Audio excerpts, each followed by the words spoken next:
Hello viewers, I am Dr. Sharmila Guge. Today we will discuss about the East India Company and its early settlements in India. Objectives of the module. The main objectives of the module are to know about the origins and establishments of East India Company, to know about the administration and governance of East India Company, to know about the establishment of settlements, interactions with Indian rulers, and to know about the economic, cultural and social impact, to know about the political and military significance. So, with this, let us get started.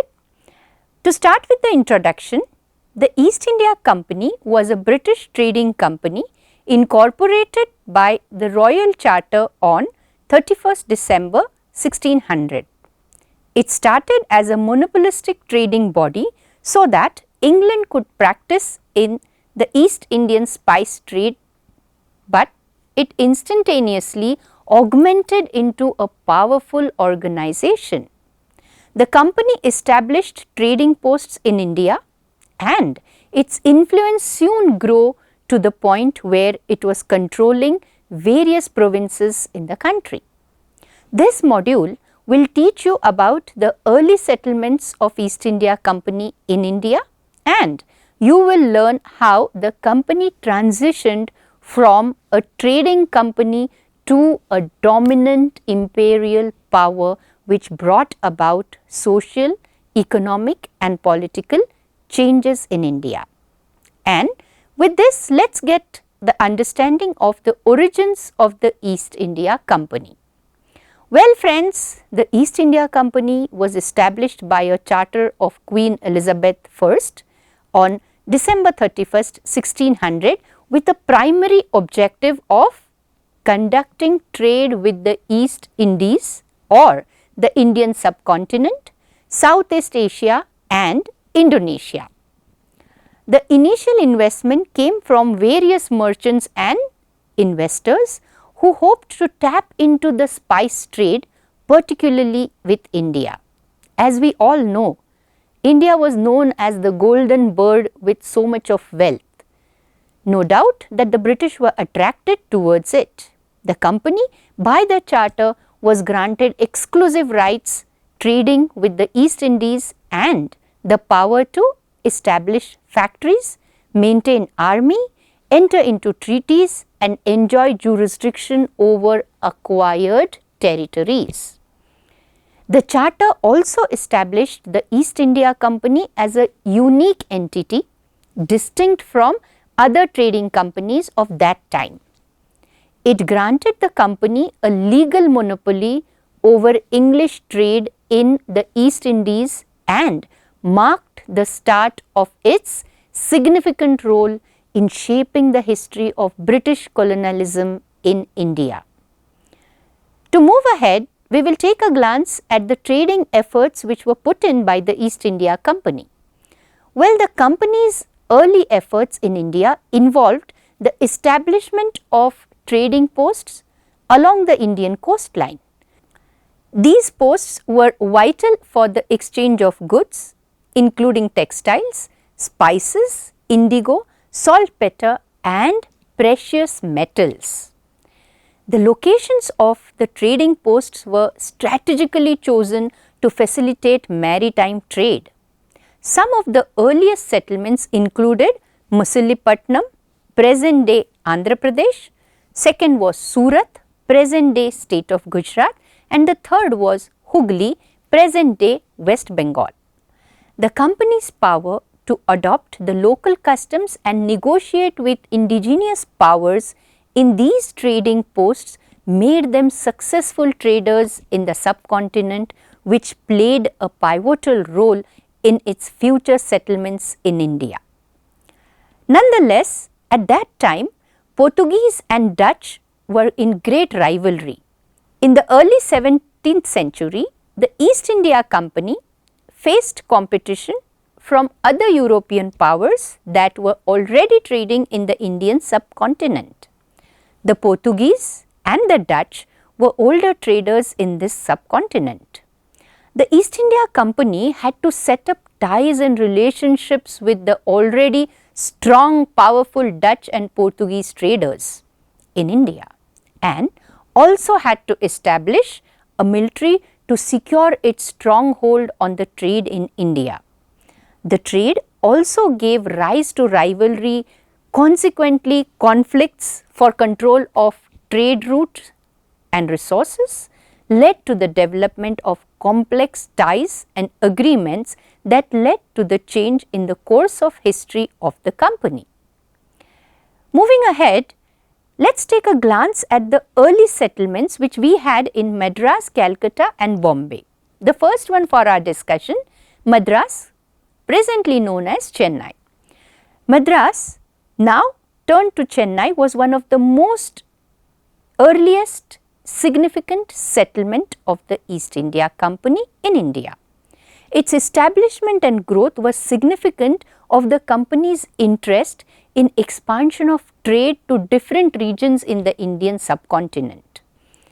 To talk about the establishment and growth of this establishment at Madras, let us understand that Madras was founded in 1639 by an English official known Francis Day, after he acquired a strip of land on the Coromandel coast from Damarala Venkatradri Nayaka, the rulers of Chennai at that time. This land was developed into a trading post and was fortified, marking the official establishment of settlement in Madras. Madras, being one of the favorable location, allowed it to become a key port in the company's trade network. What was the socio-political reflection? Let us see. The socio-political impact in presence of the East India Company in Madras brought about several changes in the socio-political scenario. The company's administration influenced the structure of local government and impacted the interactions between the British and the Indians living in the nearby areas. Well, the British introduced administrative reforms that were a mixture of British and Indian customs and practices, although conflicting at some points, played a pivotal role in shaping the cultural and administrative landscape of British India. Talking about the economic significance, well, the Madras was a major hub of the company's trade. The settlement hosted an exchange of goods and the company entered the luring trade of textiles like cotton and silk with the Europeans. Madras also generated most of the revenue for the company, adding to the financial stability of the East India Company. Similarly, let us understand how was the establishment of East India Company at Calcutta, presently known as Kolkata. Well, Calcutta emerged as another very important one of the earliest settlements of the East India Company. The story of the establishment of Calcutta and its development highlights the company's ability to establish a stronghold in regions that played a crucial role in the British colonization of India. The founding developments which are important to take a look at. Calcutta was founded in 1690 when the British received permission to trade from the Mughal Emperor Aurangzeb and to establish a trade post in the near areas. The development of Calcutta was marked by the construction of Fort William in 1696. Well, Fort William is a very famous architecture of that time, known till date. Calcutta's establishment marked the East India Company's entry into Bengal region, which was known for its fertile land, abundant resources available in the region. The company's establishment in the region eventually influenced region's political, economic and cultural history. The influence on Bengal is remarkable to be known for us. The East India Company's presence in Bengal led to the important changes in the political scenario and the economic activities. However, this phase also marks an economic exploitation. Calcutta played a central role in the economic exploitation of India by the East India Company. The company's control over the trade and revenue collection in Bengal had great economic implications.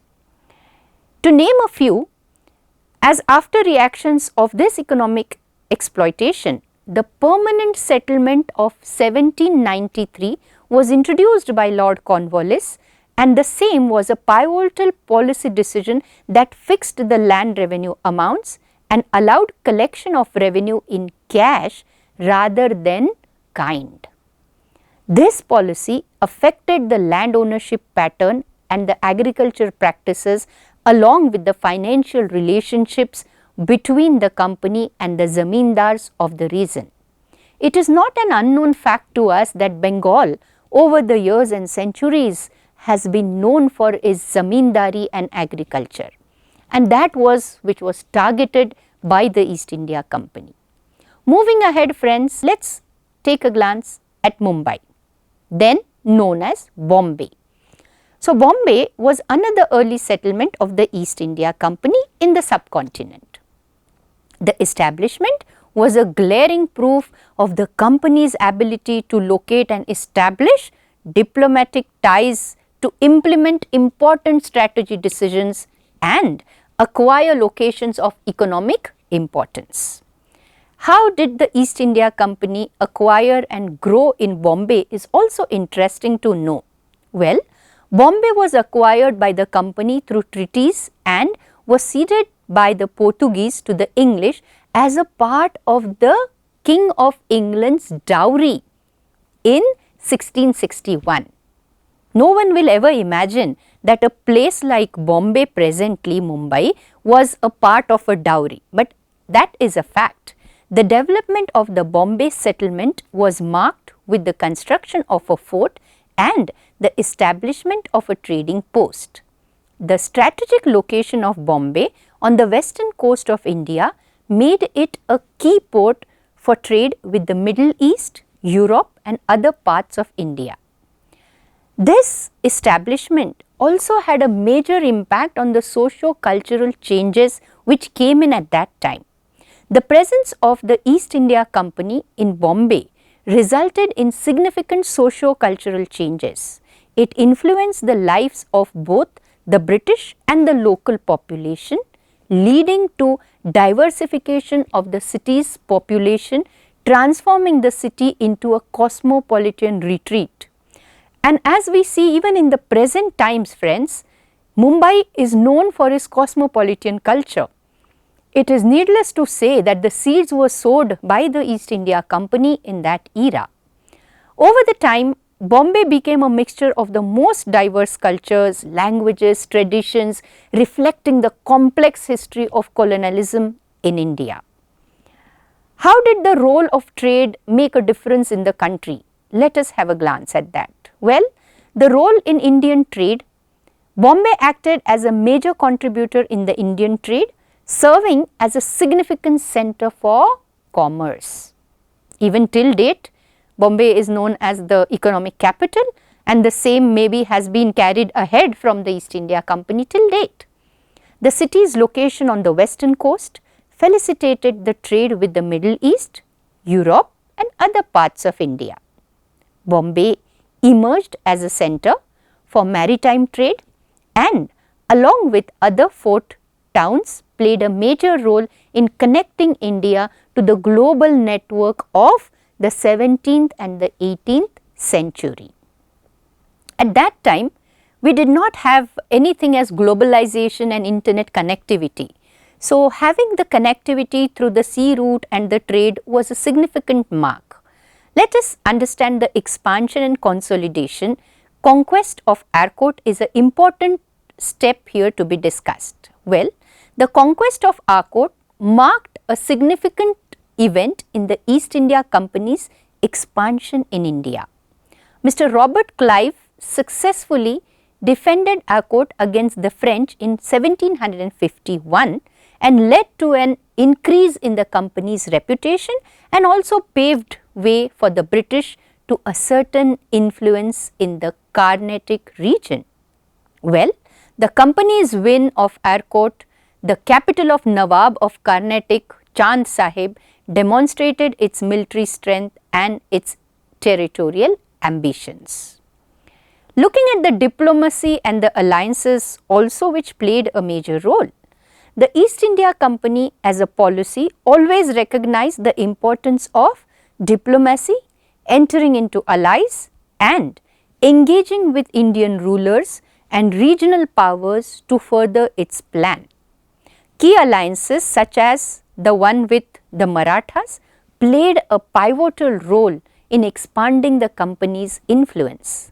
It won't be out of place to say that the British had very cleverly understood the Indian mindset, the rivalry between the Muslim and the Hindu kings, and which they took undue advantage, which is a part of the history.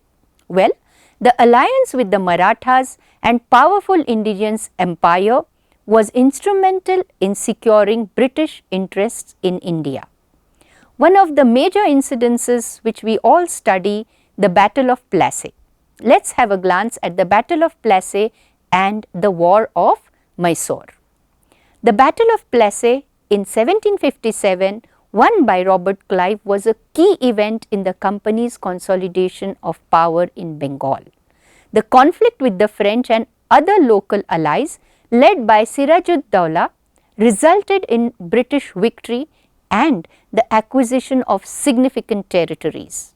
The subsequent Mysore War, particularly the 4 Anglo-Mysore Wars, added to the company's territorial acquisitions and solidified its control over the southern India.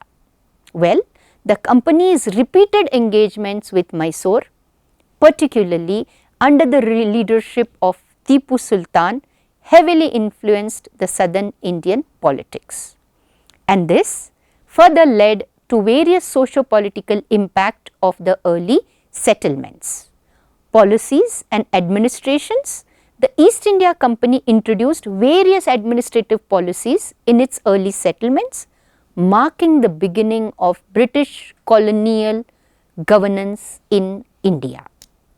These policies changed how local governance, structure, justice system and revenue collection methods were enforced in India. The British officials adapted their administrative practices to accommodate the local customs and traditions, establishing a form of indirect rule. This was something very important, as we all know from history that the East India Company ruled India with the mask of traders, which was finally thrown off in 1858. However, we must have a glance at the introduction of the British style legal system and the administrative system we had. These systems had a long lasting consequences, as many elements of these systems were incorporated into post-independence governance. The Indian Administrative Service, commonly known as IAS, and other civil services, for example, can trace their origins back to the administrative practices of the East India Company. What influence did East India Company have on the local rulers? As I just mentioned, that they ruled with the mask of traders, thus interactions were not an exception. The company's interaction with the local rulers had profound consequences. Many local rulers became independent on the company for military support, and they entered into complex power sharing arrangements with the British. While many princely states retained a degree of autonomy, their status became increasingly subordinate to the British Crown and the company's interests. It is not out of the place to say that India was dominated by the East India Company without the direct rule, and therefore it is always said that we were indirectly ruled by the East India Company. Consequently, the impact of local rulers and princely states on the course of British colonialism in India should not be overlooked. their willingness to collaborate or resist as a substantial influence on the growth of British authority and the changing political landscape in India.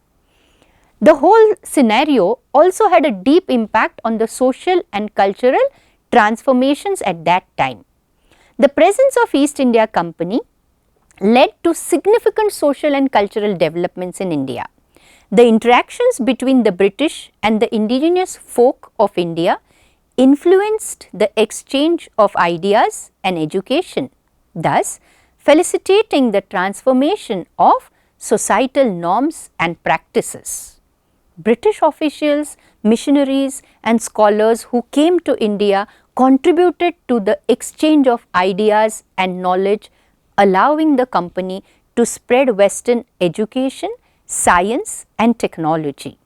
This period witnessed the emergence of new cultural forms, art, literature and institutions that combined elements of both British and Indian traditions and beautifully portrayed the blend of two very diverse cultures.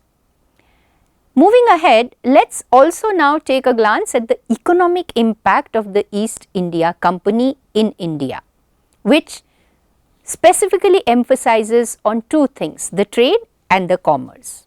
Well friends, the East India Company played a dominant role in Indian trade and commerce.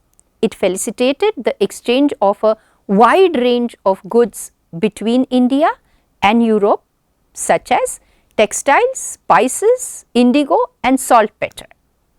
The establishment of trade routes along with the required infrastructural development further boosted the economy. I will take a pause here and also put a bit of information that it is not unknown to the world that India even at that time was known for the wealth of its spices, and that is what attracted Vasco da Gama to India, who told aloud to the world that what wealth India possesses. That was one of the major trade for the East India Company. The company's trade operations were not limited to a single region, but spanned the entire Indian subcontinent. These initiatives contributed to the growth of major cities like Calcutta, Madras and Bombay, as well as smaller trading centers. And as a result of all this, there was immense revenue collection on part of the East India Company. At the same time, on the other hand, the Indian continent had a drain of wealth because of the economic exploitation Indians experienced by the company. So friends, the company's revenue collection practices negatively affected the local folk of the country. The taxation policies such as the imposition of land revenue systems were implemented to facilitate the transfer of wealth from India to Britain. This practice is often referred to as the drain of wealth, and it had a profound impact on the India's economic development at that time. It referred to the wealth transferred from India to Britain in the form of taxation, trade, imbalances and other financial mechanisms. The presence of British in India led to the extraction of economic surplus, contributing to impoverishment and stagnation in many regions in India. The deindustrialization and agricultural changes were also of major significance in India. The presence of East India Company contributed to deindustrialization in India. Well friends, presently we always talk about industrialization. In this topic, you may wonder as to how are we discussing about the deindustrialization, but please note that it is a fact and it is a historical moment where India experienced deindustrialization because of the East India Company. The decline of traditional industries such as the textiles and the shipbuilding resulted from the British trade practices which favoured cheap British manufactured goods. Agricultural practices were also affected as cash crops became more prominent at the expense of food crops impacting the rural community. The focus of Indian agriculture at that time was always to grow food crops, because agriculture was the main profession. Around 99% population had agriculture as its profession and livelihood, and being the profession, they had food crops. India had never thought of cash crops. However, British and the East India Company intended to make maximum money out of their trade, and therefore they ignored the food crops and focused on the cash crops. The cultivation of cash crops such as indigo and opium became a significant part of British Indian economic strategy. These cash crops were grown for export, leading to a shift in agricultural practices far away from the food crops. Well friends, it is very important to make a point that food crops were for survival of the Indians, but unfortunately the East India Company gave importance to the cash crops owing to their benefit. The impact on rural communities was multifaceted, with some prospering from cash crop cultivation while others faced economic challenges. The decline of the Mughal Empire and the rise of the British power is also a very significant phase which has impacted the whole scenario in the British history. Weakness of the Mughal Empire, well, it can be said that the Mughal Empire, which was once the most powerful empire on the Indian subcontinent, was in a state of decline during the company's rise. Factors contributing to the decline included weak and inexperienced leadership, a crumbling and dilapidated administrative system, and the erosion of a centralized authority. And summing up all, the presence of the British aggravated these challenges and used them to their advantage, thus leading to a shift of Mughal control over key regions and revenue sources. The weakening of Mughal authority allowed the East India Company to assert itself as a significant political force in India. We can indeed say that this was the point which turned the entire scenario, because the Mughal rulers were weak, the Indian rulers were nowhere in place, and therefore taking benefit of the situation, the East India Company established itself very strongly. The Maratha conflicts at the same time added on. Well, the Maratha, a great Indian empire, posed a challenge to the East India Company's ambitions. The conflicts between the company and the Marathas included the First Anglo-Maratha War, influenced the company's expansion and affected the politics of the country. The First Anglo-Maratha War in 1775 marked a significant military confrontation between the two powers, resulting in the Treaty of Salbai, which established a precarious peace. The company's expansion was marked by both military conflicts and diplomatic agreements, with allies shifting based on strategic interest. Further, we take a glance at the British expansion and annexation. Well friends, the East India Company slowly expanded its control over India. Though a combination of strategic mergers and military campaigns and power sharing policies, the company annexed territories and established its dominance over large part of the Indian subcontinent. Territories were gained through treaties, alliances, and in some cases direct military conquest. The company annexed territories were often placed under the governance of the company, which employed a combination of British and indigenous administrative systems. There were several challenges and resistance. To name the most significant, the Sepoy Mutiny of 1857.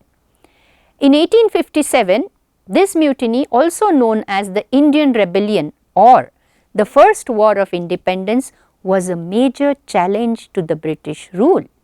The uprising, which began among the Indian sepoys or the soldiers in the British East India Company's army, escalated into a widespread rebellion against the British authority. The uprising was triggered by various factors, including the use of animal fat in the rifle cartridges, religious and cultural grievances, and dissatisfaction of Indian soldiers with their treatment by the British officers. The British response to the mutiny was brutal, leading to widespread violence and loss of life.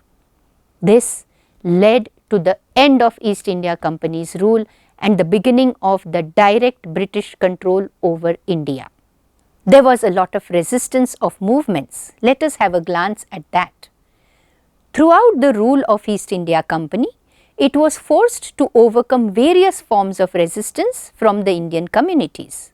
Local regional resistance movements, including the tribal revolts, uprising, challenged the company's authority from time to time. Resistance movements often emerged in response to the economic exploitation, land reforms and the suppression of local customs and traditions. Well, the resistance was not limited to military confrontations. It also included non-violent forms of protest and civil disobedience. Many of these movements laid the groundwork for the later struggles for independence and self-rule in India. The public outcry and protests is also an important point. As we all understand, the company's actions in India led to a tremendous public outcry and protests. Prominent Indian leaders, intellectuals and reformers such as Raja Ram Mohan Roy and Dadabhai Nauroji played a significant role in raising awareness and resistance to British rule. Raja Ram Mohan Roy, known as the father of Indian Renaissance, was a social reformer and advocate for the Western style education and social change, whereas Dadabhai Nauroji, often referred to as the grand old man of India, was a scholar and a political leader who highlighted the economic exploitation of India by the British. These leaders and others actively engaged with British officials and the public, advocating the Indian interest and protesting against the British policies, which contributed to the emergence of a political consciousness amongst Indians. The transition to direct British rule, the Government of India Act 1858, is a very important step for the Indian independence. Well, the Government of India Act 1858 marked the end of East India Company's rule in India. The Act transferred the powers of governance from the company to the British Crown, heralding the era of direct British rule known as the British Raj. Well friends, after having a glance at various scenarios, we can conclude that East India Company was a British company that started trading in India in the early 1600s. Over the time, the company became very powerful and started to control much of India, which changed India's politics, economy, society and culture. The company used diplomacy, military conquest and adaptations to local customs to control India. It influenced the way India was governed, its legal system, its economic practices and its culture. These changes led to the rise of British rule in India and eventually Indian independence movement. The company's legacy is complex and includes both cooperation and exploitation. It is a significant part of the shared history of India and the United Kingdom. Thank you.